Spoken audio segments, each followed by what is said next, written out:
Hello mga kabibig! Welcome back sa ating bagong YouTube channel. Ito ang pinakamaingay na YouTuber sa balat ng YouTube. Ako si Kabibig, maglabag-labag na down with evidence na ko po. Sa interview kahapon, ng umaga ni VP Sara, may binulgar siya tungkol kay alias Rene at Senator Risa Hontiveros. Sinagot ni VP Sara kung ano ang kanyang reaksyon na parang nadawit ang pangalan ni VP Sara, ni Pangulong Rodrigo Duterte, kay Buloy sa revelasyon ni alias Rene laban kay Senator Risa Hontiveros. At ito pa kabibig, si Senator Risa Hontiveros ay nagsampa ng kaso sa DOJ sa mga DDS vloggers. Nako, parang iba na ang labanan nito ni Senator Risa Hontiveros. Well, alam mo naman si Senator Risa Hontiveros kung ano ang gusto niya, kanyang rights yun, di ba? Freedom of expression yun, mga kabibig. Rights din niya yun. So, eto kabibig, ang interview ni VP Sara kung saan meron siyang ibinulgar na sikreto ni alias Rene na konektado ba ito sa kanyang pasabog? Okay, makinig tayo kabibig ha, ito na. To alias Rene recanting his previous statements against you, your father, and Pastor Kibuloy, and now he allegedly said or actually stated na binayaran siya ni Senator Risa Hontiveros. Yes, that is a very serious accusation. Right. It should be answered clearly kung ano ba talaga ang nangyari.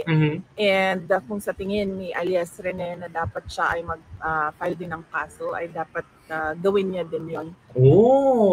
Kung sa tingin ni alias Rene ay kailangan niya mag-file ng kaso, gawin din yun. So, posibleng si alias Rene ay magpa-file ng kaso laban kay Senator Risa Hontiveros. Kasi yun ang yun ang nakikita ni VP Sara kung sa tingin ni alias Rene ay dapat siyang mag-file din ng kaso, magpa-file din ng kaso. So, si Senator Risa Hontiveros nag-file ng kaso kay alias Rene. Si alias Rene, posible din mag-file ba ng kaso kay Senator Risa Hontiveros? Naku, parang lumawak na ang istoryang ito Para nasasabi niya yung totoo sa loob ng korte at nakakasagot din ng maayos yung mga akusado sa loob din ng korte. Nabasa ko na yung affidavit niya bago pa man siya lumabas publicly, no? Nabasa ni VP Sara ang affidavit ni alias Rene bago siya lumabas publicly. So you mean alam ni VP Sara na si alias Rene ay lalabas at magre-recant?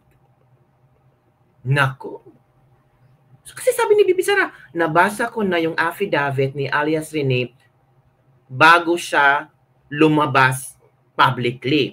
Kasi lumabas publicly, either sa Senate hearing or itong bagong video ni alias Rene. So, again.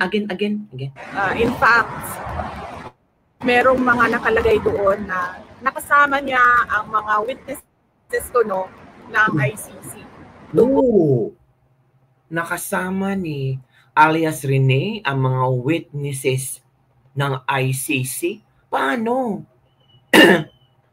Di ba ang akala ko, ay hindi ko magets. Nakasama ni alias Rene ang mga witnesses ng ICC.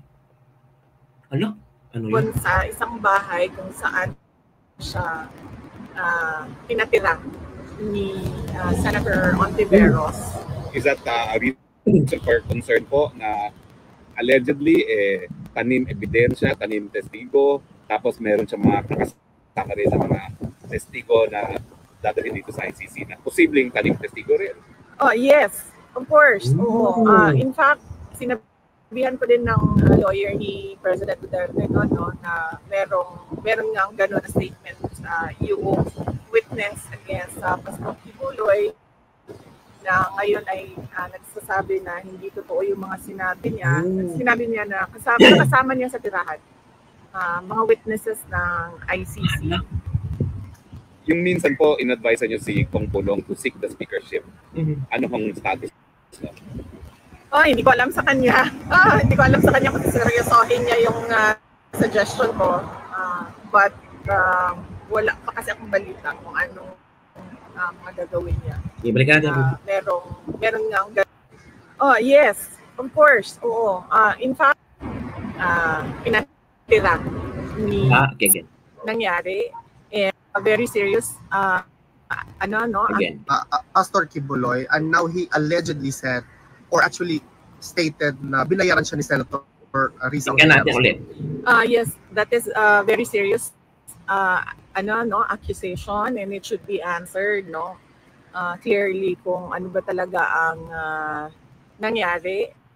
And kung sa tingin ni alias Rene na dapat siya ay mag-file din ng kaso, ay dapat gawin niya din yon para nasasabi niya yung totoo sa loob ng korte at nakakasagot din ng maayos yung mga akusado sa loob din ng korte. Nabasa ko na yung affidavit niya bago pa man siya lumabas publicly, no? In fact, merong mga nakalagay doon na nakasama niya ang mga witnesses ng ICC doon sa isang bahay kung saan siya pinatira ni Senator Ontiveros. Is that a reason for concern po na allegedly tanim ebidensya, tanim testigo, tapos meron siyang mga nakasama rin ng mga testigo na dadalhin dito sa ICC na posibleng tanim testigo rin? Oh, yes. Of course, oo. In fact, sinabihan ko din ng lawyer ni President Duterte na meron ng gano'n na statement yung witness against Pastor Quiboloy na ngayon ay nagsasabi na hindi totoo yung mga sinabi niya. Sinabi niya na nakasama niya sa tirahan mga witnesses ng ICC. Yung minsan po, in-advise niyo si Kong Pulong to seek the speakership. So yun, kabibig. So narinig yung si VP Sara sa kanyang bagong pasabog sa affidavit ni alias Rene na di umano'y sabi ni alias Rene na nakasama ni alias Rene sa isang bahay ang mga ICC witness. Sabi ni Attorney Harry Roque, hindi pa tayo pwede mag-worry tungkol sa ICC witness. Baka tanim witness na naman yan. Kaya sabi ni VP Sara, sinasanggunin na niya ito sa lawyer ni Pangulong Rodrigo Roa Duterte. Kabibig! Parang shocking revelation ito kay VP Sara. On the other hand, mga kabibig, hindi na talaga nagpapaawa si Senator Risa Hontiveros kung saan talagang nagsampa siya ng kaso sa DOJ. Okay, dito sa DOJ ngayong umaga ay formal ng kaso ng cyber libel laban kay Michael Maurilio at doon sa 6 muna na mga vloggers. Patuloy na inaasahan ni Senator Risa Hontiveros na paralel yung investigasyon sa reklamo na sa NBI at DOJ. So parang magkatugma yung yung posibleng maging resulta or investigasyon ng NBI at DOJ. So ito kabibig, makinig tayo sa interview ni Senator Risa Hontiveros kung saan in-explain niya kung ano at saan ito patutungo itong sinampayang kaso sa mga vloggers at ni alias Rene. Ngayong umaga, naghahain naman po ako ng kaso dito sa Department of Justice. Kaso po, isa laban kay Michael Maurilio at yung isa namang kaso laban sa 6 na vloggers. Sinusubukan nilang ibaon ang mga totoong kwento ng mga taong ito at ng mga taong tumutulong sa kanila. Pero ibahin nyo, hindi nila pwedeng gawin ito sa mga taong ito. Maaring magdagdag pa kami ng mga isasama sa kaso. Byron Cristobal, alias Banatbay, Crizet Chu, si Jay Sonza, Alex Distor, alias Tio Moreno, si Jeffrey Ka Eric Celis, at si Attorney Ferdinand Tomasio.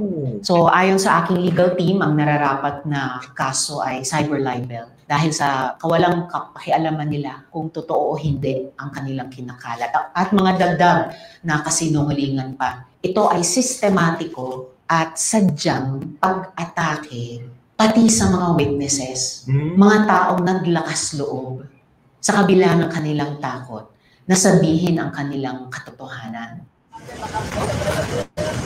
So yun, kabibig, ang explanation ni Senator Risa Hontiveros hinggil sa kanyang isinampang kaso doon sa NBI ng mga DDS vloggers din kasama. Okay, ito mga komento ng ating mga netizen, ibahin nyo si Senator Hontiveros, mga gumagawa ng fake news, humanda na kayo. Iyak naman ng mga fake news peddlers. Good job, Senator Risa Hontiveros. Dapat doon ka mag-file sa ICC. Kwento mo kasi yan from G. Paulo Dacot. Nakakatawa si Risa Hontiveros, paawa effect. Ay, ito mga komento taong to, no? Yung tipong followers na lang siya sa kanyang mga mauto. Galing mo, Senri. Okay. Para hindi na sila mapapagkalat ng fake news, sana maparusahan agad from Rebecca Villalobos Barret. Ganyan dapat tularang senador, lumalaban, believe talaga kami sa iyo, senador. Handa kami ng pamilya sa iyo sa 2028. Ano kaya ngayon, puro paninira kayo lumabas, matatapamagaling dyan, siraan nyo pa yung taong itong si Senator Risa Hontiveros lamang ang nag-iisang senador na lumalaban. Yun mga kabibig, yun ang mga komento ng ating mga netizen hinggil sa pagsampa ni Senator Risa Hontiveros ng kaso sa ilang mga DDS vloggers, si Banat Bay, si Crisette, si Tio, si alias Ka-Eric Celis yata, at si Atty. Topacio. Naku po, nasalin na si Atty. Topacio sa DOJ pagsampa ng cyber libel ni Senator Risa Hontiveros. So, let's wait and see kung ano ang maging komento ng mga DDS vloggers at ni Maurilio. Si Maurilio bilang tumahimik, no? Nasaan kaya siya? Ano kayang nangyari sa kanya? Kasi after ng 2 videos pinasabog niya, bigla siyang tumahimik. Wala na siyang imik, wala na siyang inilabas na video. Kasi ang sinabi niya last second video is maglalabas din siya ng ebidensya at hindi siya takot kay Senator Risa Hontiveros. So ikaw, Maurilio, kung hindi ka talaga takot, sabi nga ni VP Sara, mag-file ka rin ng kaso para sa Korte Suprema para malaman talaga kung ano at lalabas ang totoong istorya, kung sino ang nagsisinungaling. Ngayon ay isinali na ni Senator Risa Hontiveros si Atty. Topacio. Ano kaya ang maging komento, reaction ni Atty. Topacio hinggil dito? Kasi last time, meron tayong nakikitang video na challenge niya ni Senator Risa Hontiveros na hasampahan siya ng libel. Ngayon, yung hamon na iyon ay talagang inaccept ni Senator Risa Hontiveros ay ngayon kasama na si Atty. Topacio na sinampahan ng cyber libel ni Senator Risa Hontiveros sa DOJ. Nako po mga kabibig, hintay-hintay tayo sa latest updates tungkol dito mga kabibig. At sana si Alias Rene, lumabas ka na, huwag kang matakot, di ba? Sabi ng ilang netizen, baka takot yung kabibig, baka namimiligro yung buhay niya, di ba? Sabi ni Senator Risa Hontiveros, sabi niya dito, masahin ko muna kabibig ha, ito sabi niya, lifelong na naniniwala ako at natataguyod ng freedom of speech, freedom of expression, pero malinaw ako mula sa simula, hindi yan nag-i-extend sa pagpakalat ng mga kasinungalingan na maglalagay pa sa panganib sa ibang mga tao. Yun, kabibig. So ano ang iyong komento hinggil dito? Don't forget to like, subscribe, and share this video para sa mga latest trending news na ating pag-usapan. Bye everyone. See you next time.